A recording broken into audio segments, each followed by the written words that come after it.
இருந்தது. ஆனா இப்ப பாருங்க, அவங்க டீமை சேர்ந்தவங்க குவாலிஃபயர்ல கலந்துக்க வேண்டியதா இருக்கு. அப்பதான் கிளப்பையே காப்பாத்த முடியும். இது எல்லாத்துக்கும் அலெக்ஸ் தான் காரணம். கார்ல பிரச்சனை இருக்குன்னு தெரிஞ்சு ஏன் சும்மா விட்டா? அழுத்தம் திருத்தமா தடுத்திருக்கணும்ல. உன்னை கஷ்டப்பட்டு இங்க கூட்டிட்டு வந்து பாத்துக்கிறாங்க. இதான் நீ காட்டுற நன்றி கடனா?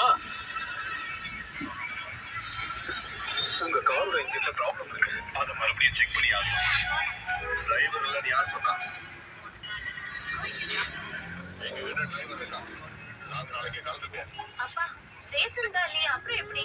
அவனுக்கு தான் அடிபட்டிருக்கே. வேற யாரு டிரைவ் பண்ணுவா? இவன் கலந்துக்குவான்.